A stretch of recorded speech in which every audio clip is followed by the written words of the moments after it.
Packer and Durham. Oh, a little Green Day. We've been asking this question to coaches for the last couple of months about your ultimate walk-up song. And I believe the only gentleman that has mentioned Green Day is our next guest. We go to Charlottesville. Lars Tiffany, one of the best in the business. Always love having him on the program. Coach, good morning. How are we doing? I'm doing well, especially with the Green Day starting us up.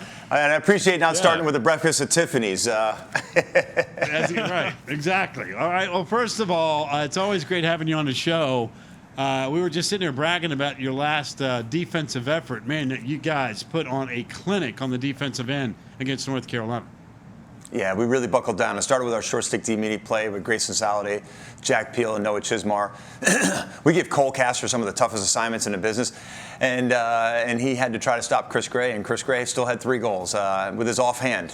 He's simply the best. But when there were mistakes made, Matt Noon stepped up huge for us, our freshman goalie. He's been erasing our mistakes all season, and he did a lot of that on Saturday here at Klockner Stadium. Well, Coach, I was on the call for this one with Paul Carcaterra, and I was talking with Pack about it earlier. I said, you guys didn't give us a very entertaining game because Matt Noons is just too good between the pipes. He's only a freshman, replacing a legend in Alex Rode. What makes him capable of that moment? He first of all, he's really talented and tremendously skilled. He's very quick with his reactions. But more importantly, to step in as a first year, you've got to have a mindset. You've got to have emotional balance. And he certainly does that. He's incredible perspective. I also think he's benefiting tremendously from having the best goalie coach in the country with Kip Turner. And during his recruitment process, that was important to him. He talked about that as he looked at a lot of great opportunities and options. He saw that at Virginia, Kip Turner, who played goalie here at Virginia and won a national championship and has been the goalie whisperer, with me both at Brown and here at Virginia. Matt knew that he could take his game to the next level under Kip's tutelage. I want to take you backwards a little bit, and not to dwell on a negative, but maybe in some respects, maybe a good thing. The loss to Richmond, totally unexpected. They're unranked. You guys are rolling. In some respects, was that a good kick in the pants? Nobody wants to get kicked in the pants, right? And so it was, it's an opportunity to grow and learn from it. But at the moment, and looking back, that was painful. First of all, Dan Shamati, Paul Richards, their crew, they played great. They played high level lacrosse. And, once they got the momentum going, we couldn't stop them. It definitely hurt losing 2 Warriors during the first half. To have Petey Lasalla and Matt Moore go down to injury, we didn't do a good enough job as coaches to overcome that and have a new game plan, essentially. And but most of the credit goes to Richmond. Once they got rolling, what a game they played. And but yes, an opportunity to grow and learn from every loss. And you try to learn from the wins, but it's so much easier to learn from the losses because the sting, that emotional hurt. And so I'm really excited about how we bounced back defensively because Richmond's offense tore us up. Yeah, 17 goals for the Spiders. Joe Bresci was telling us when we talked with him during the week on a Zoom, he said, I'd kill for 17 goals against this Virginia defense, and they only ended up with 4. But you mentioned the injuries against Richmond. Kark and I, frankly, were pretty stunned to see 23 out there. Petey Lasalla, you called him a warrior. That is a good word for it because we thought there was no way he was going to play yesterday, and he comes out there and he plays on Saturday, rather. What can you say about Petey Lasalla? How did he manage to play? He was in a sling Monday, right? I was in a sling Monday and Tuesday. I think he really is a warrior. We were slightly surprised he played Saturday, but the reason we weren't totally stunned is because he's done this before, whether it was with a hamstring issue, a different lower extremity issue he's had over the last couple of years. He just grits it out and finds a way to compete. Also, a lot of credit to Rebecca Vazzo and our medical staff behind her, whether it's Dr. Gwathmey, Dr. Kent, Dr. Brockmeyer. Having been at some different institutions, I am amazed at what our personnel can do. But yeah, it starts with the warrior, the heart of Petey Lasalla, and especially that position. You're going to get hit. You're going to take contact when you're in the face-off man, down in the grind, fighting for those ground balls, wingmen slashing them. There's just no one tougher than Petey Lasalla. Lars, there's been a couple things since this network has been established that I think have been turned out to be really kind of cool. Number one, you got Friday night duels with wrestling, and wrestling finally gets a great exposure. Lacrosse obviously is getting a ton of exposure on the network, and also that means Thursday night primetime games. Last year, the games were unfreaking believable. Like every single one of them was off the charts. You guys make that debut Thursday night against Duke. What do you know about Duke? Obviously, everybody's in the top 25 in this league, and you guys are loaded. But this should be another great Thursday night special on ACC Network. Well, we certainly had one of those incredible epic battles last year. They came up here to Charlottesville and beat us in overtime in an incredible game. Just two heavyweights, uppercuts, just throwing just haymakers at each other. And we know that they're super talented. Offensively, who doesn't get a long stick or a 6-foot defenseman? That's a challenge. In our sport, we can only have 4 of those, yet there's 6 offensive players we got to deal with. And trying to match that up is not going to be easy. One of the best in the business in the goal, and they're really talented at the faceoff acts. Their defense is athletic. It's a tremendous opponent. And so short week. And being here in April, something we got to be smart about, not beating on each other too much in practice. If I'm guilty of anything, as we develop these brave men, these warriors, it's through tenacious practices.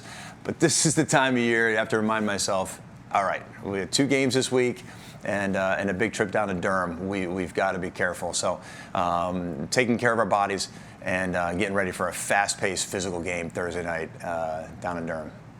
Well, in case John Danowski's watching, I won't ask how you're going to defend Brennan ONeill, but I will ask you what you see from him on the tape. He had 7 goals against Carolina. He's different from Chris Gray, right? But what makes him so dangerous? It's a combination of everything that you would look for. His skill set is exceptional. He snaps the ball overhand. It's hard to pick up for a goalie whether the ball's going to stay high or go down low. He's got the size and the physicality to bang in against any defender. And yet he's got a really good first step. And so he's much more aggressive this year.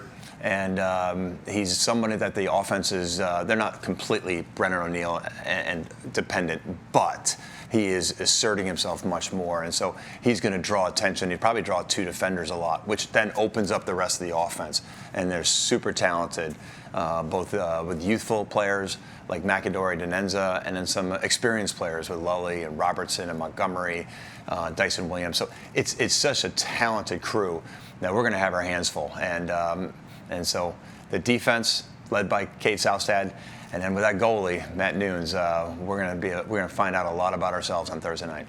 Coach, I know you're not defending a couple national titles here. You're trying to win another one. But it was kind of cool over the weekend having some national championship and quality teams back, wasn't it? What was that all about?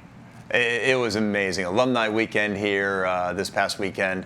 The 1972 team celebrating their 50th anniversary of their national championship when they defeated Maryland 13-12 in June of 1972. Doug Terring organized the crew. Rick Beach was also influential in bringing back most of the team. Most of the men who are still alive were here. And then we also celebrated the 2011 national championship team. I know we're all doing the math like, wait a minute, that's an 11-year anniversary? Well, last year we couldn't have the fans. And so Steele Stanwyck, he organized that crew. Dom Starja was hosting people out at his house. It was an amazing weekend having all these alums back, probably almost 100. And University of Virginia did some great things during halftime, put some videos up there, even some old videos from the 72 era. And it was a great celebration, a great pre- and post-game tailgate. And just you could really feel the tradition and the spirit of what it is to be a Virginia lacrosse alum. So, Lars, you told Kark and me that the book of the semester is 11 Rings by Phil Jackson. What have you learned from Phil Jackson reading that book? Yeah, it's his focus and identity and creating a culture. What he did both in Chicago and Los Angeles, and he did it twice in Chicago. They had that first three championship run, and then Michael Jordan retired, and they had some people get traded, and then he rebuilt it when Jordan came back. and they brought in Dennis Rodman, and then to go to LA and do it again. How he builds a championship team. Building the roster is important, obviously. You got to have talent. But then it's really meshing everyone together and the book opens up up to the rest of us, his thinking, what went on in the locker room, how he did it, his tribal rooms, his speaking with the men, the ownership and the leadership from the captains and everyone in the team. It equates so much to what we're doing here, and so it's a fantastic book for any coach out there trying to build a team, from within.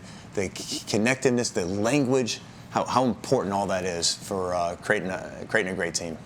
Lars, we just had a segment talking about Dabo Swinney and his stance on the transfer portal. And, building that culture is incredibly important to him, where he has been slow to move from a transfer portal standpoint.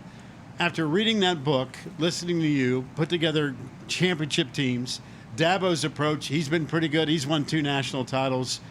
How important is that as far as this day and age of the student athlete having more power and control than ever before from a financial standpoint, from hey, I don't like the coach, I don't like the way we're going, I can get up and leave, and building a championship? Tie it all in together in terms of what you're doing right now in Virginia. Mark, that's a great question, and it's very insightful because there is a concern. Don't want to bring in too many new people outside of the incoming freshman class, because you may change that culture. You may change the temperature in the room drastically and go too far away from what you've been building so many years to create. So we have experimented with the transfer portal. Charlie Bertrand last year, Evans in this year. We have a commit from somebody for next year, an offensive player. They've all been graduates. So the graduate transfer, someone who's completed their undergraduate degree. It doesn't mean we wouldn't go for an undergraduate transfer potentially in the future, but we've been hesitant. I understand Dabo's concern because he spent years and years building Clemson into a championship football program, and he doesn't want to change the formula too much. But I think I would assume and I know for myself, we're always questioning that because you see so much talent available out there at the end of the season. And we're seeing teams in college lacrosse do really well with a lot of transfers. Of course, we're also seeing a little bit of the opposite. That sometimes you wonder, did it throw off the makeup and the chemistry of that program? Did it change the locker room a little too much too quickly? So I really like the question, Mark, because it's something that's constantly in the back of our mind. We're fortunate that we have up to 6 of our men who are seniors right now who are going to return next year. They've made the commitment to be a 5th year here at Virginia. We'd rather do that model of maintaining our roster and coming back for 5th year than adding from outside. But then there's always a but. It's if there's somebody out there who's going to really make a difference, and they're the right type of guy. They're someone that we're going to spend a lot of time with these transfers, and we think they can blend in and support our culture. Then we will take those. And Charlie Bertrand, Evans have been fantastic, and they fit that model. Lars, when you say the right type of guy, what are the characteristics you're looking for in a transfer? Well, certainly it starts off with being a fantastic lacrosse player because, we already have a really strong team. So we're not just going to bring somebody in who can't help us win games. But then in terms of their quality of character, they've got to be adaptable. We're not looking for someone to come in here and be an agent of change, to be too loud in a locker room.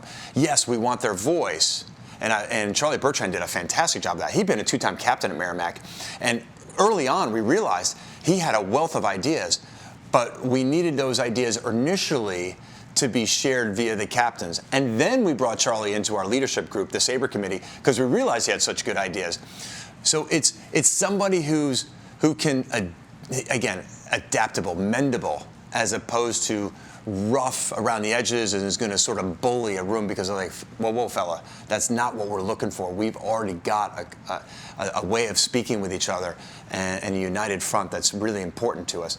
And so it's interesting because we want men to share their voice. We want to be collaborative in our decision making with how we're going to play offense and defense in our team meetings. And so we want that voice, but you just can't be too impactful and too disruptive. Tell you what, that delicate balance you're always looking for. The same thing with chemistry on a team, right? It's all tied in together. Lars, we always learn something when we talk to you, and I really appreciate the time. And Thursday night, it'll be rocking against Duke, and we look forward to watching it, my man. Yeah, well, it's always great to see you, Mark. You look great. Drew, you look good over there, and it's a lot of fun with you guys. Appreciate it, man. Take care. Be good. Stay safe.